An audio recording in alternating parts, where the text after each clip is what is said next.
नमस्कार दोस्तों, आप देख रहे हैं नमो भारत न्यूज। मैं अतुल शुक्ला। दोस्तों, अभी तक देश की पिछली सरकारों में सरकारी खजाने के लूटने या करोड़ों लाखों के घोटालों की खबरें आती थी। पिछली सरकारों ने देश की आम जनता का पैसा खा खाकर अपने बैंक अकाउंट भरे, अपनी जेबें भरी, जिसकी वजह से देश के अंदर विकास क्या होता है यह तो किसी को मालूम ही नहीं था, बल्कि उसके साथ ही देश का सरकारी कोष भी खाली होने की कगार पर था। लेकिन उसके बाद देश के अंदर राष्ट्रवादियों की सरकार आई, जिन्होंने न सिर्फ देश के अंदर चल रहे घोटालों को रोका, बल्कि उसके साथ ही भारत का वो पैसा जो काले धन के रूप में बाहर के बैंकों में पड़ा हुआ था, उसको लेकर भी प्रधानमंत्री मोदी ने अभियान चला रखा है। लेकिन जहां पर एक तरफ मोदी जी विदेश से काला धन तो ला ही रहे हैं, तो इसी के साथ साथ देश के अंदर भी हमारे शत्रुओं की ऐसी संपत्तियां मौजूद थी जिन्हें बेचकर भारत का सरकारी खजाना भरा जा सकता था। लेकिन पहले की सरकारें तो इन संपत्तियों के रख रखाव पर मोटा पैसा खर्च करती थी, लेकिन अब आजादी के बाद मोदी सरकार में पहली बार ऐसा ऐतिहासिक कदम उठाने जा रहा है, जिससे सरकारी खजाने में करीब 1 लाख करोड़ रुपए की बड़ी धनराशि आने वाली है। इसके लिए मोदी सरकार ने सबसे पहले 49 साल पुराने इस कानून में बदलाव किए, जिसकी वजह से यह बड़े काम करने में रुकावट आ रही थी। अब आखिर क्या यह पूरा मामला, उसको पूरा जानने के लिए आप इस वीडियो को पूरा अंत तक देखते रहिए और साथ ही आप इस वीडियो को ज्यादा से ज्यादा शेयर करना मत भूलिएगा। दोस्तों, मोदी सरकार देश भर में करीब 1 लाख करोड़ रुपए की शत्रु संपत्ति की नीलामी करना शुरू कर चुकी है। आपको बता दें कि पूरे भारत में कुल 9,400 शत्रुओं की 1 लाख करोड़ रुपए से अधिक कीमत की संपत्तियां मौजूद हैं। गृह मंत्रालय के अधिकारियों के अनुसार मंत्रालय ने ऐसी सभी संपत्तियों की पहचान कर ली है, साथ ही इसमें कई संपत्तियों को तो कुर्क भी किया जा चुका है। लेकिन अभी इसी में कुछ बड़े नाम भी शामिल हो चुके हैं, जिनकी अभी जांच चल रही है और इनकी संपत्तियों को कुर्क किए जाने का कार्य शुरू किया जा चुका है। पहले हम आपको समझाते हैं कि आखिर शत्रु संपत्ति होती क्या है। जब देश का विभाजन हुआ था तो हजारों लोग कुछ पाकिस्तान में बस गए तो कुछ चीन में बस गए, लेकिन देशों में अब तक इनकी संपत्ति बिना वजह मौजूद है और जगह घेर रही है। इसी संपत्ति को शत्रु संपत्ति कहते हैं। पिछली कांग्रेस सरकार ऐसे मुद्दे पर आंखें बंद कर बैठी रहती थी, लेकिन मोदी सरकार ने फटाफट 49 साल पुराने शत्रु संपत्ति अधिनियम में संशोधन किया और अब कार्यवाही भी होने जा रही है। दरअसल दो देशों में लड़ाई छिड़ने पर दुश्मन देश के नागरिकों की जायदाद सरकार कब्जे में कर लेती है, ताकि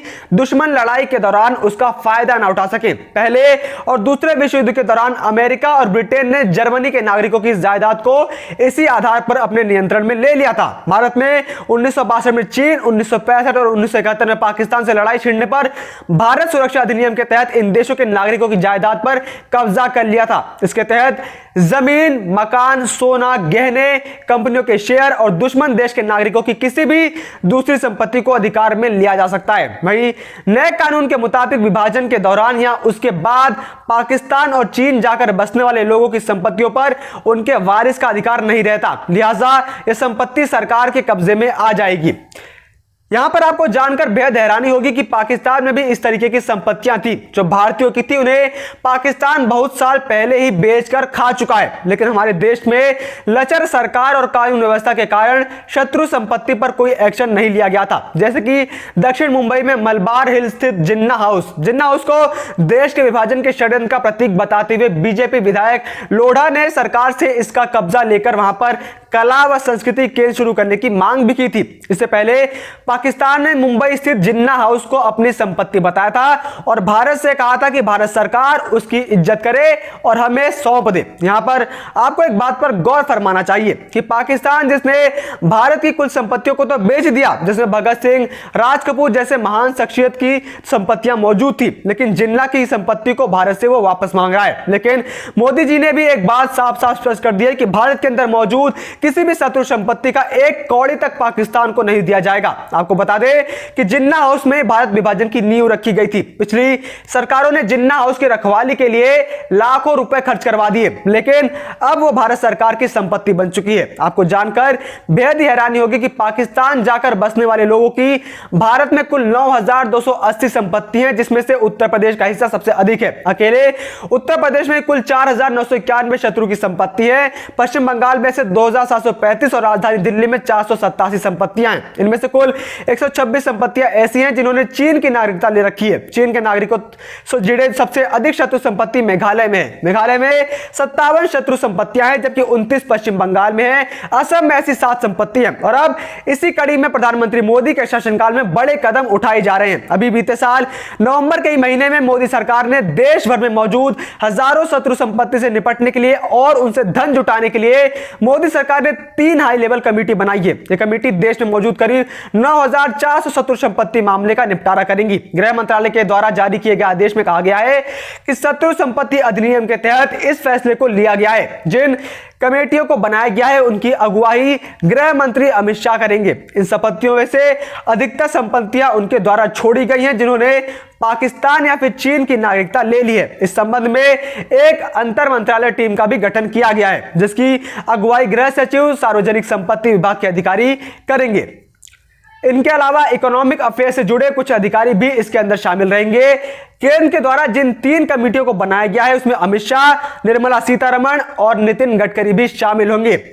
भले ही भारत सरकार ने इस कमेटी का गठन अभी पिछले साल ही किया हो, लेकिन इस कमेटी के गठन से पहले ही भारत सरकार ने इस देश के बड़े बड़े शत्रुओं की जमीनें अपने कब्जे में लेने शुरू कर दी थी। और इसी के अंदर अंडरवर्ल्ड का सरगना दाऊद इब्राहिम का नाम भी शामिल है। जहां पर एक तरफ पिछली सरकारें दाऊद के खिलाफ कुछ बोलने से भी बचा करती थी, वहीं तो दूसरी तरफ मोदी सरकार के राज में दाऊद की भी बोलती बंद हो रखी है। पिछले साल ही नवंबर के महीने में भारत सरकार ने दाऊद की पूरी संपत्तियों को नीलाम कर दिया था। भारत सरकार ने 2018 में भी दाऊद की संपत्ति को नीलाम किया था, लेकिन उस समय पूरी संपत्ति को नीलाम नहीं किया गया था, जो अब पूरी संपत्ति को नीलाम कर दिया गया है। वहीं दिल्ली के 2 वकीलों को दाऊद की 6 संपत्ति मिली है।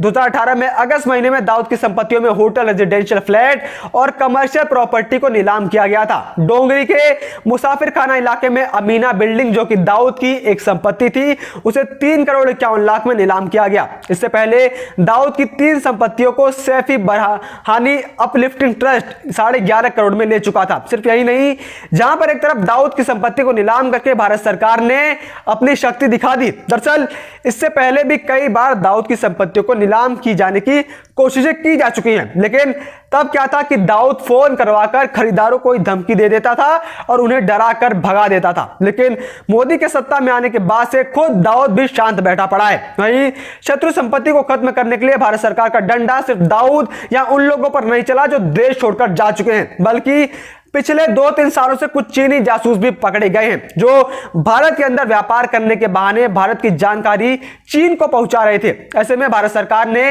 इन चीनी जासूसों की संपत्तियों को भी अपने कब्जे में लेकर इनकी और संपत्तियों की तलाश जारी कर दी है। साथ ही इनके और भी साथियों की भी तलाश की जा रही है। अभी इसी महीने एक चीनी जासूस पश्चिम बंगाल से अवैध रूप से पकड़ा गया था, जिसके बाद यह खुलासा हुआ था कि हान के गोरख धंधे का अंदाजा इसी बात से लगाया जा सकता है कि उसने गुरुग्राम के पॉश डीएलएफ इलाके में स्टार स्प्रिंग के नाम से होटल खोल रखे थे। यह होटल सभी सुविधाओं से संपन्न था, जिसमें रेस्टोरेंट से लेकर स्पा सेंटर तक मौजूद थे।